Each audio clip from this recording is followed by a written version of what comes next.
जय श्री कृष्ण। 18वां अध्याय। राजा परीक्षित को श्रृंगी ऋषि का श्राप।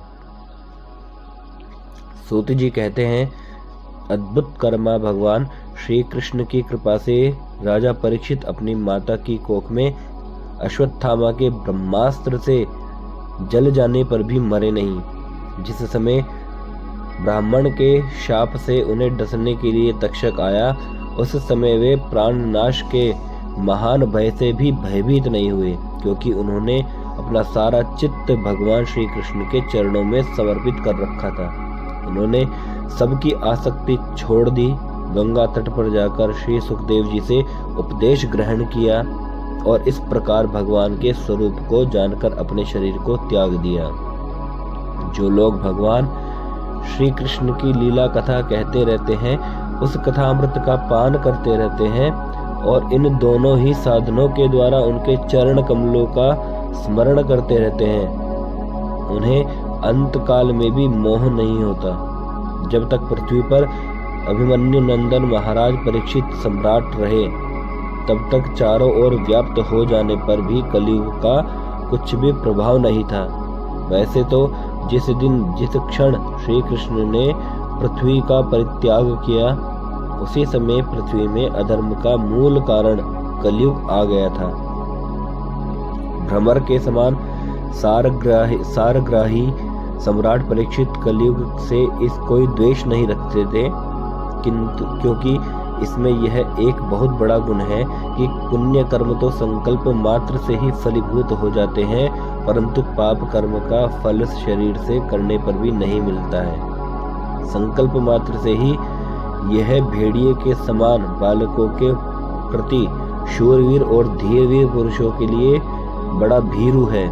यह प्रमादी मनुष्यों को अपने वश में करने के लिए ही सदा सावधान रहता है। शौनकादि ऋषियों, आप लोगों को मैंने भगवान की कथा से युक्त राजा परीक्षित का पवित्र चरित्र सुनाया।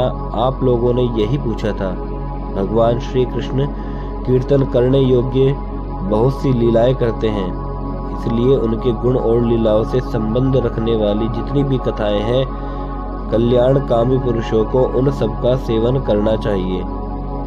ऋषियों ने कहा, सौम्य स्वभाव सूत जी, आप युग युग जिए, क्योंकि मृत्यु के प्रवाह में पड़े हुए हम लोगों को आप भगवान श्री कृष्ण की अमृतमयी उज्जवल कीर्ति का श्रवण कराते हैं।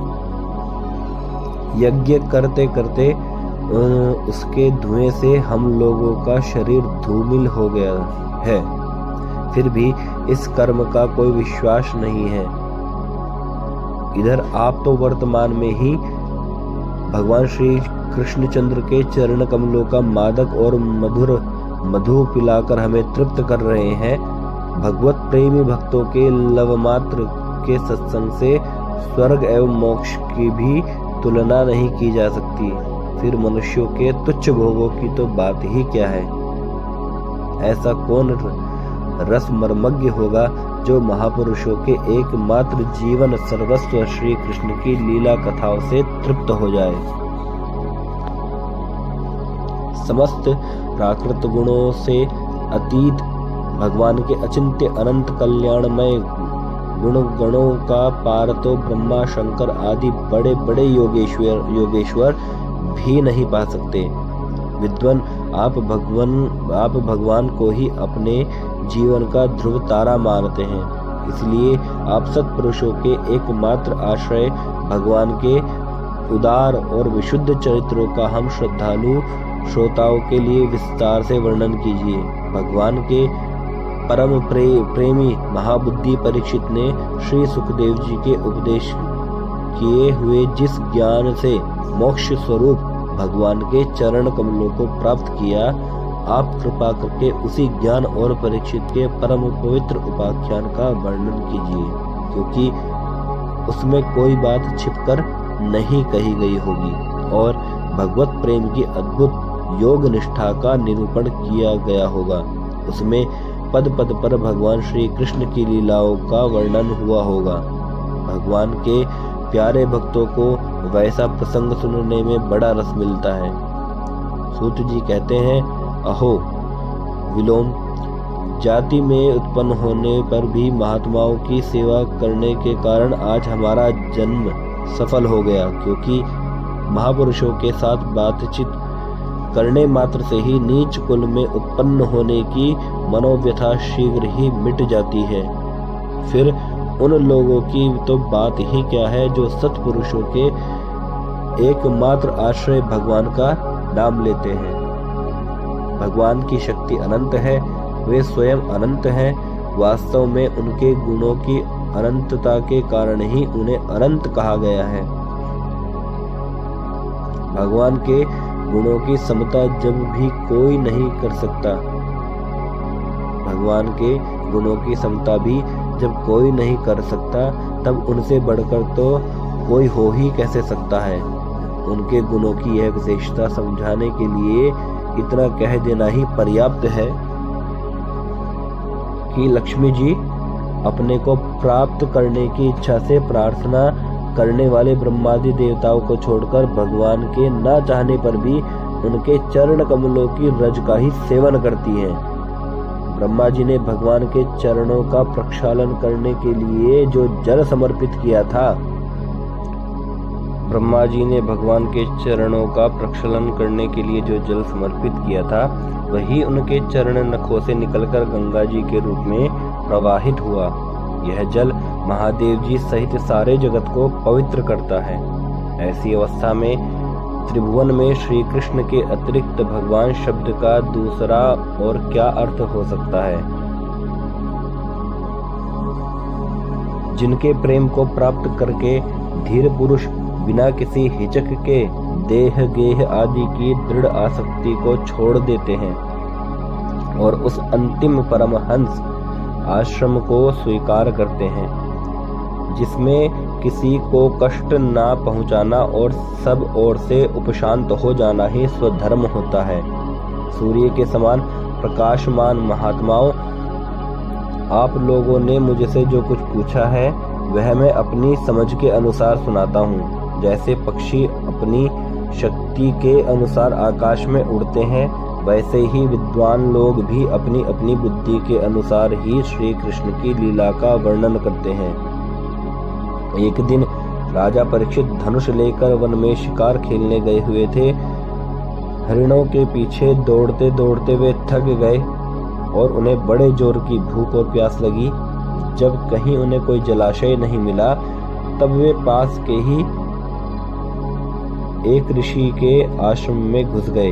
उन्होंने देखा कि वहां आंखें बंद करके शांत भाव से एक मुनि आसन पर बैठे हुए हैं। इंद्रिय, प्राण, मन और बुद्धि के निरुद्ध हो जाने से वे संसार से ऊपर उठ गए थे। जागृत, स्वप्न, सुषुप्ति तीनों अवस्थाओं से रहित निर्विकार ब्रह्म रूप तुरीय पद में वे स्थित थे। उनका शरीर बिखरी हुई जटाओं से और कृष्ण मृग चर्म से ढका हुआ था। राजा परीक्षित ने ऐसी ही अवस्था में उनसे जल मांगा, क्योंकि प्यास से उनका गला सूखा जा रहा था। जब राजा को वहां बैठने के लिए तिनके का आसन भी न मिला, किसी ने उन्हें भूमि पर भी बैठने को न कहा।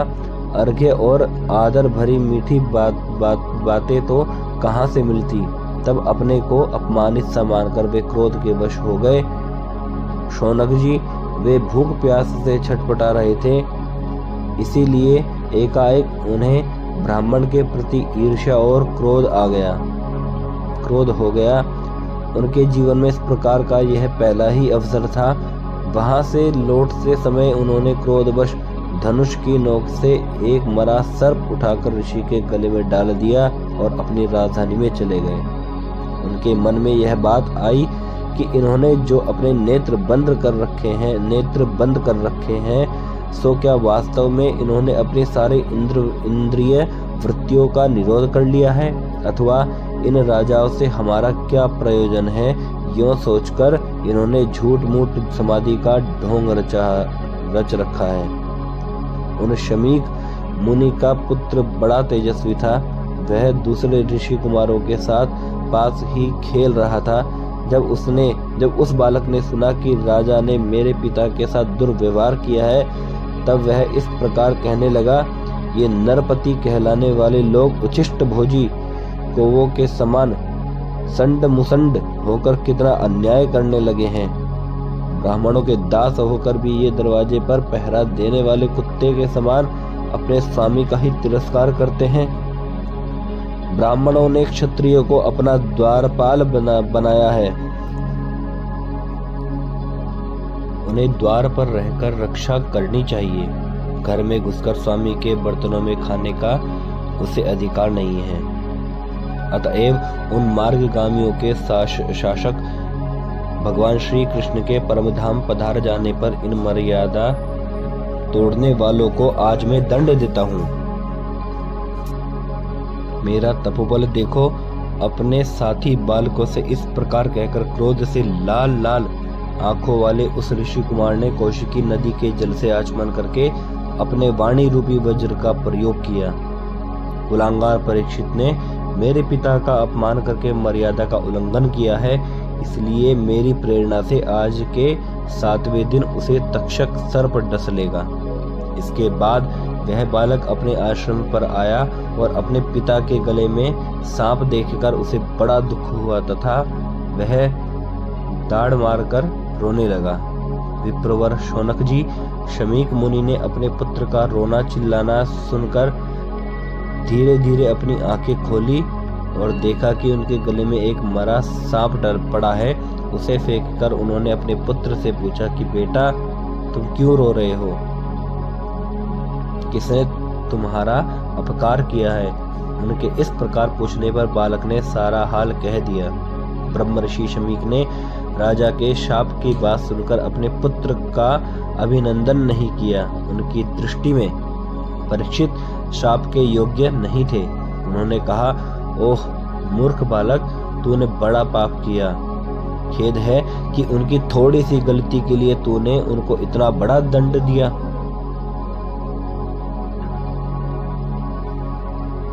तेरी बुद्धि अभी कच्ची है।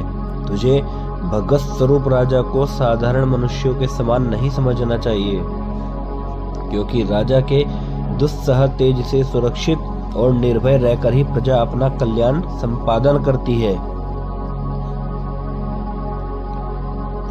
जिस समय राजा का रूप धारण करके भगवान पृथ्वी पर नहीं दिखाई देंगे, उस समय चोर बढ़ जाएंगे और आरक्षित भेड़ों के समान एक क्षण में ही लोगों का नाश हो जाएगा।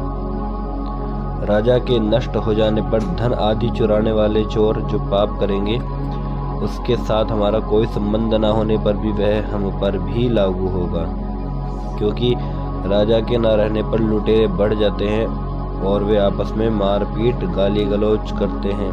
साथ ही पशु, स्त्री और धन संपत्ति भी लूट लेते हैं।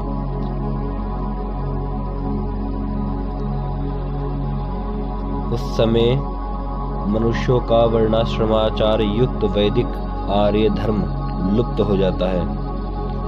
अर्थ, लोभ और काम वासना के विवश होकर लोग कुत्तों और बंदरों के समान वर्ण संकर हो जाते हैं। सम्राट परीक्षित तो बड़े ही यशस्वी और धर्म धुरंधर हैं। उन्होंने बहुत से अश्वमेध यज्ञ किए हैं और वे भगवान के परम प्यारे भक्त हैं। वे ही राजऋषि भूख प्यास से व्याकुल होकर हमारे आश्रम पर आए थे। वे श्राप के योग्य कदापि नहीं है। इस नासमझ बालक ने हमारे निष्पाप सेवक राजा का अपराध किया है। सर्वात्मा भगवान कृपा करके इसे क्षमा करे। भगवान के भक्तों में भी बदला लेने की शक्ति होती है, परंतु वे दूसरों के द्वारा किए हुए अपमान, धोखेबाजी, गाली गलौज, आक्षेप और मारपीट का कोई बदला नहीं लेते। महामुनि शमीक को पुत्र के अपराध पर बड़ा पश्चाताप हुआ। राजा परीक्षित ने जो उनका अपमान किया था, उस पर तो उन्होंने ध्यान ही नहीं दिया। महात्माओं का स्वभाव ही ऐसा होता है कि जगत में जब दूसरे लोग उन्हें सुख दुखादि द्वंद्वों में डाल देते हैं, तब भी वे प्रायः हर्षित या व्यथित नहीं होते, क्योंकि आत्मा का स्वरूप तो गुणों से सर्वथा परे है। 18वां अध्याय समाप्त। जय श्री कृष्ण।